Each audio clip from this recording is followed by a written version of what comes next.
18 ದಿನ ಸತತವಾಗಿ ನಡೆದಂತ ಯುದ್ಧ ಯಾವ್ಯಾವ ಜಾಗದಲ್ಲಿ ನಡೀತು? ಶ್ರೀಕೃಷ್ಣ ಅರ್ಜುನನಿಗೆ ಭಗವದ್ಗೀತೆ ಬೋಧಿಸಿದ ಸ್ಥಳ ಯಾವುದು? ಈಗ ಅದು ಎಲ್ಲಿದೆ? ಇಂದಿಗೂ ಕುರುಕ್ಷೇತ್ರದ ಮಣ್ಣು ಯಾಕೆ ರಕ್ತ ಕೆಂಪಾಗಿದೆ? ದುರ್ಯೋಧನ ಅವಿತು ಕುಳಿತಂತ ಸರೋವರ ಯಾವುದು? ಅದು ಈಗ ಎಲ್ಲಿದೆ? ಇಂಥ ರೋಚಕ ವಿಷಯಗಳನ್ನ ನಾವು ಇವತ್ತು ಈ ವಿಡಿಯೋದಲ್ಲಿ ತಿಳ್ಕೊಳ್ಳೋಣ.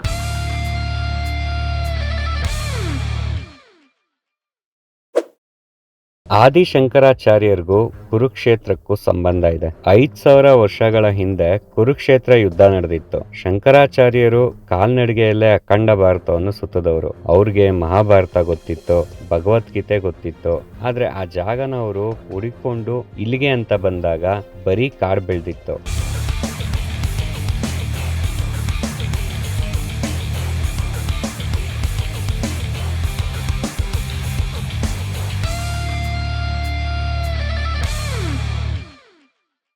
ಹಾಯ್, ಹಲೋ, ನಮಸ್ಕಾರ. ಎಲ್ಲರೂ ಹೇಗಿದ್ದೀರಾ? ನಾನ್ ಚೆನ್ನಾಗಿದ್ದೀನಿ, ನೀವು ಚೆನ್ನಾಗಿರ ಅಂತ ಅನ್ಕೊಂತೀನಿ. ವೆಲ್ಕಮ್ ಬ್ಯಾಕ್ ಟು ಪ್ರಮೋದ್ ಭಾರತೀಯ ಯೂಟ್ಯೂಬ್ ಚಾನಲ್. ವೆಲ್ಕಮ್ ಟು ಜ್ಯೋತಿ ಸರೋವರ್. ಇಲ್ಲಿ ನೀವು ಎಂಟ್ರೆನ್ಸ್ ಅಲ್ಲಿ ಏನ್ ನೋಡ್ತಾ ಇದ್ದೀರಾ, ಈ ಆಲದ ಮರ, ಇದು ತುಂಬಾನೇ ಪುರಾತನವಾದದ್ದು. ಕೃಷ್ಣ ಗೀತೋಪದೇಶ ಮಾಡಿದ್ದು ಈ ಆಲದ ಮರದ ಕೆಳಗಡೆ ಅಂತ ಹೇಳ್ತಾರೆ. ಕೃಷ್ಣನ ಗೀತೋಪದೇಶನ ಈ ಆಲದ ಮರ ಸಹ ಕೇಳಿಸ್ಕೊಂತಂತೆ. ಸೊ ಹಾಗಾಗಿ ಈ ಆಲದ ಮರ ಯಾವಾಗ್ಲೂ ಒಣಗದೇ ಇಲ್ವಂತೆ, ಯಾವಾಗ್ಲೂ ಸದಾ ಹಸ್ರಾಗೇ ಇರುತ್ತಂತೆ. ಎಷ್ಟು ಪುಣ್ಯ ಮಾಡಿದೆ ಅಲ್ವಾ ಈ ಆಲದ ಮರ. ನೀವಿಲ್ಲಿ ಬಂದಾಗ ಈ ಮರನ ಪ್ರದಕ್ಷಿಣೆ ಹಾಕುವಾಗ ಓಂ ನಮೋ ಭಗವತಿ ವಾಸುದೇವಾಯ ಅಂತ ಪ್ರದಕ್ಷಿಣೆ ಹಾಕಿ. ಈ ಜಾಗ ಮಹಾಭಾರತದ ಕುರುಕ್ಷೇತ್ರ ಯುದ್ಧ ನಡೆದಿದ್ದಕ್ಕೆ ಸಾಕ್ಷಿಯಾಗಿದೆ. ಬೇಜಾರ್ ವಿಷಯ ಏನಂದ್ರೆ ಈ ಜಾಗದ ಮೇಲೂ ಮೊಘಲ್ಸ್ ದೊರೆಗಳ ಅಟ್ಯಾಕ್ ಆಗಿದೆ. ಇಲ್ಲಿರುವಂತ ಎಷ್ಟೋ ಪುರಾತನ ದೇವಸ್ಥಾನಗಳನ್ನ ನಾಶ ಮಾಡಿದ್ದಾರೆ. ನಂತರ ಬಂದಂತ ನಮ್ಮ ಹಿಂದೂ ರಾಜಮನೆತನದವರು ಇದನ್ನ ಮತ್ತೆ ಪುನರುದ್ಧಾರ ಮಾಡಿದ್ದಾರೆ. ಇಲ್ಲಿ ಗೀತಾ ಮಂದಿರ್ ಟೆಂಪಲ್ ಇದೆ. ಇಲ್ಲಿ ಪ್ರತಿ ವರ್ಷ ಗೀತಾ ಜಯಂತಿನ ತುಂಬಾ ಗ್ರ್ಯಾಂಡ್ ಆಗಿ ಸೆಲೆಬ್ರೇಟ್ ಮಾಡ್ತಾರೆ. ವಿಶೇಷ ಏನು ಅಂದ್ರೆ ಹೊರಗಿನ ದೇಶದವರು ಲಕ್ಷಾಂತರ ಜನ ಗೀತಾ ಜಯಂತಿಗೆ ಬರ್ತಾರೆ. ಈಗ ನೀವು ನೋಡ್ತಿರೋದು ಅಷ್ಟಧಾತುವಿನಿಂದ ಮಾಡಿರುವಂತ ವಿಷ್ಣುವಿನ ವಿಶ್ವರೂಪದ ಸ್ಟ್ಯಾಚ್ಯೂ. ನಿಮ್ಗೆ ಈ ಸ್ಟ್ಯಾಚ್ಯೂಲಿ ಮೊದಲು ಕಾಣೋದು ಮಹಾಬಲಿ, ಮತ್ತೆ ನರಸಿಂಹ, ನೆಕ್ಸ್ಟ್ ಗಣಪತಿ, ಶಿವ, ವಿಷ್ಣು, ಅನಂತರ ಬ್ರಹ್ಮ, ಹೈಗ್ರೀವ, ಮಾರುತಿ, ಕೊನೆಯಲ್ಲಿ ಬರೋದು ಪರಶುರಾಮ. ಹೀಗೆ 9 ಮುಖಗಳಿಂದ 10ನೇ ಅವತಾರ ಕಲ್ಕಿ ಅವತಾರ ಅಂತ ಹೇಳ್ತಾರೆ. ವಿರಾಟ ರೂಪದ ಮೂರ್ತಿ ಅಂತಾನೂ ಕರೀತಾರೆ ಇದಕ್ಕೆ. ಹಾಗಾಗಿ ಈ ಜಾಗಕ್ಕೆ ಜ್ಯೋತಿ ಸರೋವರ್ ಅಂತಾನೂ ಕರೀತಾರೆ. ಇಲ್ಲಿ ನೈಟ್ 7 o'clock ಲೈಟ್ ಶೋ ನಡೆಯುತ್ತಂತೆ. ಚೆನ್ನಾಗಿರುತ್ತೆ ಅಂತ ಇಲ್ಲಿ ತುಂಬಾ ಜನ ಹೇಳ್ತಿದ್ರು. ಬಟ್ ನನಗೂ ಈಗ ಅದನ್ನ ನೋಡೋಕೆ ಟೈಮ್ ಇಲ್ಲ, ನಿಮಗೂ ತೋರ್ಸೋಕ್ಕಾಗಲ್ಲ. ಆದಿಶಂಕರಾಚಾರ್ಯರಿಗೂ ಕುರುಕ್ಷೇತ್ರಕ್ಕೂ ಸಂಬಂಧ ಇದೆ. 5000 ವರ್ಷಗಳ ಹಿಂದೆ ಕುರುಕ್ಷೇತ್ರ ಯುದ್ಧ ನಡೆದಿತ್ತು. ಶಂಕರಾಚಾರ್ಯರು ಕಾಲ್ನಡಿಗೆಯಲ್ಲೇ ಅಖಂಡ ಭಾರತವನ್ನು ಸುತ್ತದವರು. ಅವ್ರಿಗೆ ಮಹಾಭಾರತ ಗೊತ್ತಿತ್ತು, ಭಗವದ್ಗೀತೆ ಗೊತ್ತಿತ್ತು. ಆದ್ರೆ ಆ ಜಾಗನ ಅವರು ಹುಡುಕೊಂಡು ಇಲ್ಲಿಗೆ ಅಂತ ಬಂದಾಗ ಬರೀ ಕಾಡ್ ಬೆಳೆದಿತ್ತು. ಅಷ್ಟರಲ್ಲಿ ಜೈನರು ಬೌದ್ಧರ ಧರ್ಮ ಹೆಚ್ಚಾಗಿತ್ತು. ಆಗ ಅವರು ಇಲ್ಲಿ ನಿಂತು ಧ್ಯಾನ ಮಾಡ್ತಾರೆ.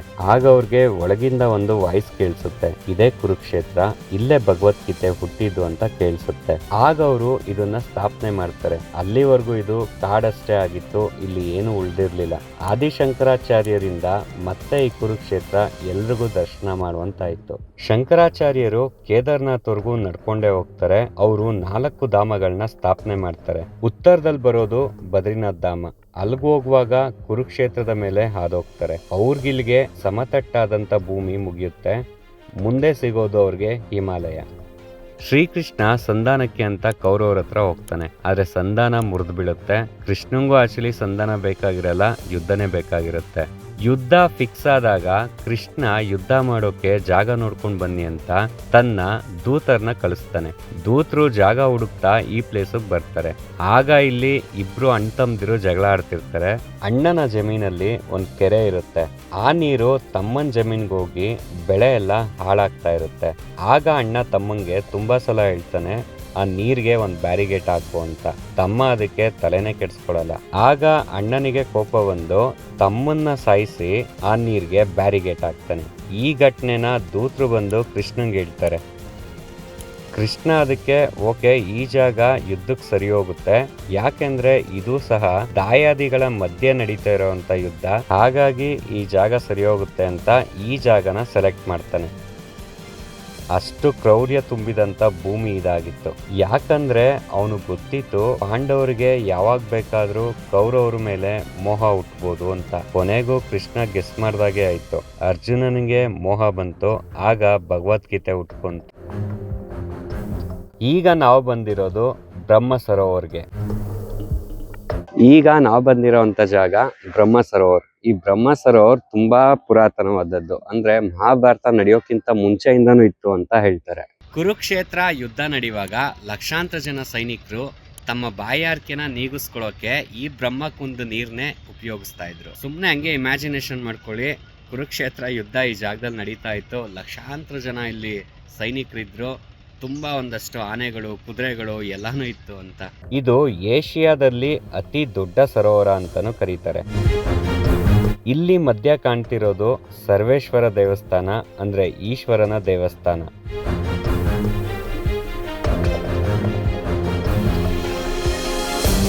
ದುರ್ಯೋಧನ ತನ್ನ ಎಲ್ಲಾ ತಮ್ಮಂದರನ್ನ ಯುದ್ಧದಲ್ಲಿ ಕಳ್ಕೊಂತಾನೆ. ಕೊನೆಗೆ ತನ್ನ ಆಪ್ತ ಸ್ನೇಹಿತನಾದ ಕರ್ಣನ್ನು ಸಹ ಕಳ್ಕೊಂತಾನೆ. ಆಗ ಅವನು ಇದೇ ಬ್ರಹ್ಮ ಸರೋವರಕ್ಕೆ ಬಂದು ನೀರಿನ ಒಳಗಡೆ ಧ್ಯಾನಕ್ಕೆ ಅಂತ ಕುತ್ಕೊಂತಾನೆ. ಆಗ ಪಾಂಡವರು ಬಂದು ಅವನ್ನ ಕೆಣಕಿ ಆಚೆ ಬರೋ ಹಾಗೆ ಮಾಡ್ತಾರೆ. ಕೊನೆಗೆ ಭೀಮ ದುರ್ಯೋಧನ ತೊಡೆನ ಮುರಿದಾಕ್ತಾನೆ. ಅದು ಈ ಜಾಗದಲ್ಲೇ ನಡೆದಿದ್ದು ಅಂತ ಹೇಳ್ತಾರೆ. ಇದರ ಇನ್ನೊಂದು ಪೌರಾಣಿಕ ಹಿನ್ನೆಲೆ ಏನು ಅಂದ್ರೆ, ಬ್ರಹ್ಮ ಈ ಜಾಗದಲ್ಲೇ ಕೂತು ಯಜ್ಞ ಮಾಡಿ ಸೃಷ್ಟಿನ ಉತ್ಪತ್ತಿ ಮಾಡಿದ್ದ, ಹಾಗಾಗಿ ಇದಕ್ಕೆ ಬ್ರಹ್ಮ ಸರೋವರ ಅಂತನೂ ಹೆಸರಿದೆ. ಸೂರ್ಯಗ್ರಹಣದ ದಿನ ಇಲ್ಲಿ ಬಂದು ಸ್ನಾನ ಮಾಡಿದ್ರೆ ತುಂಬಾ ಶ್ರೇಷ್ಠ ಅಂತೆ. ಹಾಗಾಗಿ ಶ್ರೀಕೃಷ್ಣ ಕೂಡ ದ್ವಾಪರ ಕಾಲದ ಅಂತ್ಯದಲ್ಲಿ ಇಲ್ಲಿ ಬಂದು ಸೂರ್ಯಗ್ರಹಣದ ದಿನ ಸ್ನಾನ ಮಾಡಿದ್ನಂತೆ. ಪ್ರತಿ ಸಂಜೆ ಹೇಗೆ ನಾರ್ತ್ ಸೈಡು ಕಾಶಿ ಹರಿದ್ವಾರದಲ್ಲಿ ಗಂಗಾರತಿ ಅಂತ ಮಾಡ್ತಾರೋ, ಹಾಗೆ ಇಲ್ಲೂ ಸಹ ಸಂಜೆ ಟೈಮಲ್ಲಿ ಗಂಗಾರತಿ ಮಾಡ್ತಾರೆ. ಇಷ್ಟು ದೊಡ್ಡ ಜಾಗದಲ್ಲಿ ಕರ್ಣ ಸತ್ತಂತ ಜಾಗ, ಅಭಿಮನ್ಯು ಚಕ್ರವ್ಯೂಹ ಭೇದಿಸಿದಂಥ ಜಾಗಗಳನ್ನ ಸ್ವಲ್ಪ ಗುರುತಿಸಿದ್ದಾರೆ. ಇದೆಲ್ಲ ಕ್ರೆಡಿಟ್ ಸೇರ್ಬೇಕಾಗಿರೋದು ಆದಿಶಂಕರಾಚಾರ್ಯರಿಗೆ. ನನಗೆ ಒಂದಾಶ್ಚರ್ಯ ಏನು ಅಂದ್ರೆ, 4000 ವರ್ಷಗಳವರೆಗೂ ಕುರುಕ್ಷೇತ್ರ ಎಲ್ಲಿದೆ ಅಂತಾನೆ ಗೊತ್ತಿರ್ಲಿಲ್ವಾ? ಹಾಗೇನ್ ಮುಸ್ಲಿಮರ ಆಕ್ರಮಣ ಕೂಡ ಇರ್ಲಿಲ್ಲ, ಬರೀ ಬೌದ್ಧ ಮತ್ತು ಜೈನರ ಪ್ರಬಲ ಮಾತ್ರ ಇತ್ತು. ಆಗ ಶಂಕರಾಚಾರ್ಯರು ಬಂದು ಗುರುತಿಸಿ ಇಂಥ ಯುದ್ಧ ನಡೆದಂತ ಜಾಗ, ನಮ್ಮ ಸನಾತನ ಧರ್ಮದ ಬಗ್ಗೆ ತಿಳಿಸೋಗಿರೋದು ಅವರೇ. ಎಷ್ಟೋ ಅಕ್ಷಿಣಿ ಸೈನ್ಯಗಳು ಯುದ್ಧದಲ್ಲಿ ಭಾಗವಹಿಸಿತ್ತು, ಎಷ್ಟು ಜನ ಸೇರಿದ್ರು ಅಂತ ಕೌಂಟ್ ಸಹ ಮಾಡೋಕ್ಕಾಗಲ್ಲ.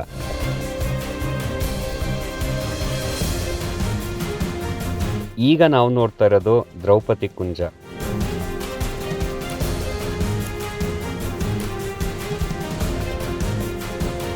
ಮಹಾಭಾರತದಲ್ಲಿ ದುಶ್ಯಾಸನ ಪಾಂಚಾಲಿ ತಲೆ ಕೂದಲನ್ನ ಹಿಡಿದು ಎಳ್ಕೊಂಡು ಹೋಗಿರ್ತಾನೆ. ಸೊ ಅದಕ್ಕೆ ಪಾಂಚಾಲಿ ಒಂದು ಶಬ್ದ ಮಾಡಿರ್ತಾಳೆ, ನಿನ್ನ ರಕ್ತದಿಂದ ನನ್ನ ತಲೆಗೆ ಸ್ನಾನ ಮಾಡ್ತೀನಿ, ಅಲ್ಲಿವರೆಗೂ ನನ್ನ ತಲೆ ಕೂದಲನ್ನ ಕಟ್ಟಲ್ಲ ಅಂತ. ಸೊ ಮಹಾಭಾರತ ಯುದ್ಧ ನಡೆಯೋ ಟೈಮಲ್ಲಿ ಭೀಮ ದುಶ್ಯಾಸನ ಎದೆನ ಬಗ್ದು ರಕ್ತ ತಂದು ಪಾಂಚಾಲಿ ತಲೆ ಕೂದಲಿಗೆ ಹಚ್ತಾನೆ.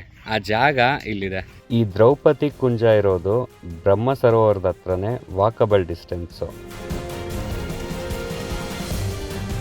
ಆಗಿನ ಕಾಲದಲ್ಲಿ ದ್ರೌಪದಿಗೆ ಎಂತ ಅವಮಾನ ಆಗಿರುತ್ತೆ ಅಲ್ವಾ? ಅವಳೇನ್ ಮಾಮೂಲಿ ಹೆಂಗ್ಸಂತೂ ಅಲ್ಲ, ದೊಡ್ಡ ಮಹಾರಾಜನ್ ಮಗಳು, ಪಾಂಡವರ ಹೆಂಡತಿ ಕೂಡ ಆಗಿರ್ತಾಳೆ.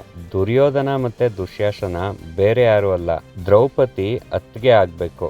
ಆದ್ರೂ ಅವಳಿಗೆ ಅವಮಾನ ಮಾಡ್ತಾರೆ. ಕೊನೆಗೆ ಅವಳು ತನ್ನ ಪ್ರತಿಜ್ಞೆನ ಪೂರೈಸ್ಕೊಂಡಂತ ಜಾಗ ಇದು. ಇವತ್ತು ನಮ್ ವಿಡಿಯೋಗೆ ಶ್ರೀಕೃಷ್ಣ ಪರಮಾತ್ಮನ ತರ ಈ ರಥ ಎತ್ಕೊಂಡು ಗೊತ್ತಿಲ್ಲದೆ ಇರೋ ಕುರುಕ್ಷೇತ್ರ ಊರಲ್ಲಿ ಇಡೀ ಊರ್ನ ತೋರಿಸಿ ನಮ್ಗೆ ಹೆಲ್ಪ್ ಮಾಡದಂತವ್ರು ಈ ಕೃಷ್ಣ ಪರಮಾತ್ಮನೇ. ನೀವ್ ಯಾರಾದ್ರೂ ಇಲ್ಲಿ ಬಂದ್ರೆ ಮಿಸ್ ಮಾಡದೆ ಈ ಆಟೋದಲ್ಲಿ ಹೋಗಿ ಆರಾಮ ಸೇಫ್ ಆಗಿ ಕರ್ಕೊಂಡ್ ಬರ್ತಾರೆ. ಇವ್ರ ಫೋನ್ ನಂಬರ್ನ ನಾನು ಡಿಸ್ಕ್ರಿಪ್ಷನ್ ಹಾಕಿರ್ತೀನಿ. ಹೀಗೆ ಈ ಕುರುಕ್ಷೇತ್ರದ ಬಗ್ಗೆ ಎಷ್ಟು ಹೇಳಿದ್ರು ಸಾಲಲ್ಲ, ಎಷ್ಟು ನೋಡಿದ್ರು ಸಾಲಲ್ಲ. ನನ್ನ ಕೈಲಿ ಎಷ್ಟಾಗುತ್ತೋ ಅಷ್ಟು ತೋರ್ಸೋಕೆ ಪ್ರಯತ್ನ ಪಟ್ಟಿದ್ದೀನಿ. ಬಟ್ ನಾನು ತೋರಿಸಿರೋದು ಕಮ್ಮಿನೇ, ಇನ್ನೂ ಹೆಚ್ಚು ತಿಳ್ಕೊಳ್ಳೋದು ಇಲ್ಲಿದೆ. ಜೀವನದಲ್ಲಿ ನಿಮ್ಗೆ ಅವಕಾಶ ಸಿಕ್ಕಿ ನೀವೇನಾದರೂ ಈ ಕಡೆ ಬಂದರೆ ಮಿಸ್ ಮಾಡದೆ ಬಂದು ಈ ಪ್ಲೇಸ್ನ ನೋಡಿ ನಿಮ್ಮ ಮಕ್ಳಿಗೂ ತೋರಿಸಿ. ಎಲ್ಲೋ ಇರೋ ಬೇರೆ ದೇಶದವ್ರು ಬಂದು ನೋಡುವಾಗ ನಮ್ಮ ಧರ್ಮದ ಬಗ್ಗೆ ನಾವು ಇಲ್ಲೇ ಇದ್ದು ನೋಡಿಲ್ಲ ಅಂದರೆ ಹೇಗೆ ಹೇಳಿ? ಇಂಥ ಭೂಮಿನ ನೋಡಬೇಕು ಅಂದರೆ ನಿಜವಾಗ್ಲೂ ಪುಣ್ಯ ಮಾಡಿರಬೇಕು ಅಂತಾನೆ ಹೇಳ್ತೀನಿ. ಇದೊಂದು ಪವಿತ್ರವಾದಂಥ ಫೀಲಿಂಗ್ಸ್. ಮೋಸ್ಟ್ಲಿ ವ್ಯಾಸರಿಗೂ ಕೂಡ ಈ ಮಹಾಭಾರತ, ಈ ಕುರುಕ್ಷೇತ್ರ ಇದ್ರ ಬಗ್ಗೆ ಬರೆಯುವಾಗ ಪೂರ್ತಿ ಸಮಾಧಾನ ಆಗಿಲ್ಲ ಅಂತ ಅನ್ಸುತ್ತೆ. ಅಷ್ಟೊಂದು ವಿಷಯ ಇದೆ ಇದರಲ್ಲಿ. ಇಲ್ಲಿಗೆ ಕುರುಕ್ಷೇತ್ರ ಮುಗೀತು. ಈಗ ನಾನು ನಮ್ಮೂರ್ಗೆ ಹೋಗುವಂಥ ಟೈಮ್ ಬಂದಿದೆ. ಏರ್ಪೋರ್ಟ್ಗೆ ಬೇಗ ಹೋಗಬೇಕು.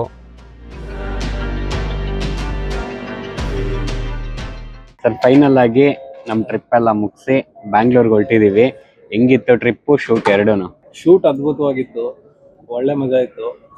ಎರಡೆರಡು ಕಾಲಿರೋದು ಅಂತ ಮೊನ್ನೆನೇ ಗೊತ್ತಾಗಿದ್ದು. ಚೇರ್ ಗಿರ್ ಸಿಗಿದೆ ಎಲ್ಲ ಮುಗಿಸಿ ಇವತ್ತು ತಿರ್ಗಾ ಬೆಳಗ್ಗೆ ಎದ್ದು 6 ಗಂಟೆಗೆ ಎದ್ದು ನಾವು ಕುರುಕ್ಷೇತ್ರ ನೋಡಿದ್ದೀವಿ. ಮೈ ಒಳಗೆ ಮಹಾಭಾರತ ಸೇರ್ಕೊಂಡ್ಬಿಟ್ಟಿತ್ತು.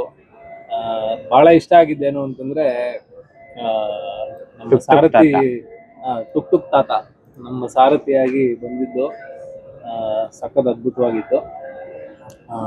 ಪ್ರಮೋದದೇ ಎಲ್ಲ ಪ್ರಮೋದ್ ಐಡಿಯಾದಿಂದ ಇವತ್ತೆಲ್ಲ ನೋಡೋಂಗಾಯ್ತು. Thank you so much.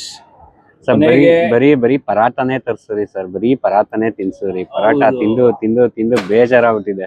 ಹೌದು, ಇವಾಗ ಏನ್ ಬೇಕು ಹೇಳಿ? ಆಲೂ ಪರಾಟ, ಮೂಲಿ ಪರಾಟ, ಬರೀ ಪರೋಟ. ಈಗ್ಲೂ ಪರೋಟ, ಬೇರೆ ಏನಿಲ್ವಾ ನಿಮ್ಮೂರಲ್ಲಿ? ಏನಿಲ್ಲ, ಪರೋಟ ಇಂದ ಇವಾಗ ಫುಲ್ ಓಟಕ್ಕೆ ಅಂತ ಹೋಗೋಣ ಅನ್ಕೊಂಡ್ರೆ ಇವಾಗ ಖಾರವಾಗಿರೋ ಜೆಟ್ ಅವ್ರು ನಮ್ಮನ್ನ ಕಾಯಿಸ್ತಾನೆ ಇದಾರೆ. ಯಾಕೆ ಕಾಯಿಸ್ತಾ ಇದಾರೆ? 8 ಗಂಟೆಗಿರೋ ಫ್ಲೈಟ್ ನ 10 ಗಂಟೆಗೆ ಡಿಲೇ ಮಾಡಿದ್ರು. ಓಕೆ. 11:45 ಮಾಡಿದ್ದಾರೆ. ಓಕೆ. ಊರ್ಗಿರ್ ಸೇರಿಸ್ತಾರ ಇಲ್ವಾ ಡೌಟ್ ಬರ್ತಾ ಇದೆ. ಸರ್, ಇದಕ್ಕೆಲ್ಲ ಫೈನ್ ಗಿನ್ ಹಾಕಕ್ಕಾಗಲ್ವಾ ಅವ್ರಿಗೆ? ಫೈನ್ ಹಾಕಕ್ಕಾಗಲ್ಲ. ನಮ್ ಕುರುಕ್ಷೇತ್ರದ ಟುಕ್ ತಾತನ್ ಕೇಳಿ ಡ್ರಾಪ್ ಹಾಕ್ಸ್ಕೊಬಹುದು. ಬೇಗ ಹೋಗ್ತೀವಿ ಇನ್ನ. Anyway, thank you so much. ಇವಾಗ ಏರ್ಪೋರ್ಟ್ ಅಲ್ಲಿ ಬ್ಯೂಟಿಫುಲ್ ಆಗಿ ಒಂದು ಊಟ ಮಾಡ್ಬಿಟ್ಟು, ಪರೋಟ ಅಂತೂ ತಿನ್ನಲ್ಲ. ನಿಮಗ್ ಬೇಕಾ ಪ್ರಮೋದ್? ಬೇಡ, ಪರೋಟ ಸವಾಸನೆ ಬೇಡ. ಕೇತನ್ ಕೇಳಿ ನೋಡಿ, ಒಂದ್ಸಲ ಬೇಕಾಗ್ಬೋದು. Signing off. Thank you so much. Love. Ketan, ಮುಗಿತಾ ಕೆಲಸ? ನಿಮಿಷ ಮುಗಿತಾ ಇದೆ, ಮಾಡ್ತಾ ಇದೀವಿ. Work at progress, men at work. ಕೇತನ್ಗೆ ಹರ್ಬಲ್ ಜೀವದವರು ದತ್ತು ತಗೊಂಡಿದ್ದಾರೆ. ಮತ್ತೆ ದತ್ತು ತಗೊಂಡು ಪಾಪ ಸಾಕ್ತಾ ಇದ್ದಾರೆ ಅವ್ರು. ಅದಕ್ಕೆ ಬಿಟ್ಟು ಬಿಡದಂಗೆ ಕೆಲಸ ಮಾಡ್ತಾ ಇದ್ದಾರೆ. ಫ್ಲೈಟ್ ಡಿಲೇ ಆದಷ್ಟು ಖುಷಿ ಅವ್ರಿಗೆ. ಕಾಲಾಡ್ಸ್ಕೊಂಡು ಕೆಲಸ ಮಾಡ್ತಾನೆ ಇರ್ತಾರೆ. ಫುಲ್ ಖುಷಿನಾ? ಫುಲ್ ಖುಷಿ, ಫುಲ್ ಖುಷಿ. ಯಾವ ಪರೋಟ ಇಷ್ಟ ಆಯ್ತು ನಿಂಗೆ? ಎಲ್ಲಾ ಪರೋಟ ಇಷ್ಟ ಆಯ್ತು. ತಿಂದಿದ್ ಬರೀ ಪರೋಟ. ಯಾವ ಪರೋಟ ತಿಂದ್ರಿ? ಮೂಲಿ ಪರೋಟ ತಿಂದ್ವಿ, ಆಲೂ ಪರೋಟ ತಿಂದ್ವಿ, ಆಲೂ ಪ್ಯಾಸ್ ಪರೋಟ ತಿಂದ್ವಿ. And what was that? Gobi paratha ತಿಂದ್ವಿ, ಪನೀರ್ ಪರೋಟ ತಿಂದ್ವಿ, ಪನೀರ್ ಪ್ಯಾಸ್ ಮಿಕ್ಸ್ ಪರೋಟ, ಪನೀರ್ ಪ್ಯಾಸ್ ಪರೋಟ ತಿಂದ್ವಿ, ಮಿಕ್ಸ್ ಪರೋಟ ತಿಂದ್ವಿ. Paratha is something they make very nice. Tawa paratha, tandoor paratha ಅದು ಬೇರೆ. ಅದು ಒಂದ್ಸಲ ನೀವು ಬಂದ್ರೆ you should remember not to order tandoor paratha. ಹೌದು, if you are a light eater, don't order tandoor paratha. ಹೆಂಗಾಗೋಗಿದೆ ಅಂದ್ರೆ ಪರಾಟ ಜೊತೆಗೆ ಏನ್ ತಿಂದ್ರಿ? ಪರಾಟ ಜೊತೆ ಪರಾಟ ತಿಂದ್ವಿ. ಹಚ್ಕೊಳಗೆ ಏನಿತ್ತು? ಪರಾಟ ಇತ್ತು. ಪರಾಟ ಇತ್ತು, ಹುಚ್ಚಿಡ್ದು ಹೋಯ್ತು. ಯಾವ ಜಾಗ ಇಷ್ಟ ಆಯ್ತು ನಿಮ್ಗೆ ಇವತ್ತು? ಏರ್ಪೋರ್ಟ್ ಆಕ್ಚುಲಿ ಕುರುಕ್ಷೇತ್ರ ಅಲ್ಲಿ ಟೈಮ್ ಸ್ಪೆಂಡ್ ಮಾಡಿಲ್ಲ, ಏರ್ಪೋರ್ಟ್ ಅಲ್ಲಿ ಟೈಮ್ ಸ್ಪೆಂಡ್ ಮಾಡಿದೀವಿ. ಈ ಮಾಲ್ ಅಲ್ಲಿ ಒಂದು ಏರ್ಪೋರ್ಟ್ ಇದೆ ಅಂತಾನೆ ಗೊತ್ತಿರ್ಲಿಲ್ಲ ನಮ್ಗೆ. ಅಷ್ಟು ಶೋರೂಮ್ಗಳಿದಾವೆ, ಇನ್ನು ಗೇಟ್ ಎಲ್ಲಿದೆ ಅಂತಾನೆ ಗೊತ್ತಿಲ್ಲ. ಹೆಂಗೂ ಡಿಲೇ ಮಾಡ್ತಾ ಇದಾರೆ ಅಂತ ಸುಮ್ಮನೆ ಬಿಟ್ಬಿಟ್ಟಿದೀವಿ ಅಷ್ಟೇ. ಓವರ್ ಆಲ್ ಇಟ್ಸ್ ಫನ್, ಮಜಾ ಬರ್ತಿದೆ, ಮಾಡ್ತಿದೀವಿ. ಪ್ರಮೋದ್, ಇದೆಲ್ಲದ್ರ ಬಗ್ಗೆ ನಿಮ್ಗೇನ್ ಅನ್ಸುತ್ತೆ? ನೀವ್ ಹೇಳಿ. ನನ್ಗೇನು ಅನ್ನಿಸ್ಲಿಲ್ಲ ಸರ್. ನಂಗೆ ಬರೀ ಪರೋಟ ತಿನ್ಸಿ ಅರ್ಧ ಬೇಜಾರು ಮಾಡ್ಬಿಟ್ರಿ. But end of the day ನೀವು ಕರ್ಕೊಂಡೋಗಿ ಟ್ರಿಪ್ ಅಂತೂ ಸೂಪರ್ ಆಗಿತ್ತು. ನಿಜವಾಗ್ಲೂ ಮಹಾಭಾರತದ ಕಾಲದ್ದು ಈಗಲೂ ಹತ್ರ ಕ್ರೂಗಳಿದೆಯಾ ಅಂತ ಕೆಲವು ಕಡೆ ಶಾಕ್ ಆಯ್ತು. ಅದನ್ನೆಲ್ಲ ನಮ್ಮ ಆಡಿಯನ್ಸ್ಗೆ ತೋರಿಸಿದಂತೂ ಇದ್ದಿದ್ದು ಖುಷಿ ಆಯ್ತು. 6 ಗಂಟೆಗೆ ಫ್ಲೈಟು ಅಂತ ಅಂದ್ರು. ಸೊ ಅದಕ್ಕೆ ಕುರುಕ್ಷೇತ್ರ ನೋಡ್ಕೊಂಡು ಬೇರೆ ಎಲ್ಲೂ ಹೋಗದೆ ಡೈರೆಕ್ಟ್ ಏರ್ಪೋರ್ಟ್ ಬಂದ್ವಿ. ಏರ್ಪೋರ್ಟ್ ಬಂದ್ಮೇಲೆ ಗೊತ್ತಾಯ್ತು ಫ್ಲೈಟ್ ಇರೋದು 6 ಗಂಟೆಗಲ್ಲ, ಡಿಲೇ ಆಗಿದೆ 11 ಗಂಟೆಗೆ ಅಂತ. ಫ್ಲೈಟ್ ಡಿಲೇ ವಿಷಯ ಮುಂಚೆನೆ ಗೊತ್ತಿದ್ದಿದ್ರೆ ಇನ್ನೊಂದಷ್ಟು ಜಾಗನ ಬೀಟ್ ಹಾಕೊಂಡು ಆರಾಮಾಗಿ ಬರ್ಬೋದಿತ್ತು. ಬಟ್ ಏನು ಮಾಡಕ್ಕಾಗಲ್ಲ, ಈಗ ಏರ್ಪೋರ್ಟ್ ಒಳಗಡೆ ಬಂದಾಯ್ತು, ವೆಯ್ಟ್ ಮಾಡ್ಲೇಬೇಕು. ಇದಾಗಿತ್ತು ನನ್ನ ಇವತ್ತಿನ ಈ ವಿಡಿಯೋ ನಿಮ್ಗೆ ಇಷ್ಟ ಆಯ್ತು ಅಂತ ಅನ್ಕೊಂತೀನಿ. ಇಷ್ಟ ಆಗಿದ್ರೆ ದಯವಿಟ್ಟು ಒಂದು ಲೈಕ್ ಮಾಡಿ. ಹಾಗೆ ನಿಮ್ಗೆ ಏನ್ ಅನ್ನಿಸ್ತು ಅಂತ ಕಮೆಂಟ್ ಬಾಕ್ಸ್ ಅಲ್ಲಿ ಕಮೆಂಟ್ ಮಾಡಿ. ಹಾಗೆ ಯಾರೆಲ್ಲ ನನ್ನ ಚಾನಲ್ನ ಸಬ್ಸ್ಕ್ರೈಬ್ ಮಾಡ್ಕೊಂಡಿಲ್ವೋ ಅವರೆಲ್ಲ ಸಬ್ಸ್ಕ್ರೈಬ್ ಮಾಡ್ಕೊಳ್ಳಿ ಅಂತ ಕೇಳ್ಕೊಂತ ನಾನು ಈ ವಿಡಿಯೋನ ಇಲ್ಲಿಗೆ ಮುಗಿಸ್ತಾ ಇದ್ದೀನಿ. ನಾನು ಸಿಗ್ತೀನಿ ನನ್ನ ಮುಂದಿನ ವಿಡಿಯೋದಲ್ಲಿ. ಅಲ್ಲಿವರೆಗೂ ಆ ರಾಯರ ಕೃಪೆ ಸದಾ ನಿಮ್ಮ ಮೇಲೆ ಇರಲಿ ಅಂತ ಕೇಳ್ಕೊಂತ ನಮಸ್ಕಾರ.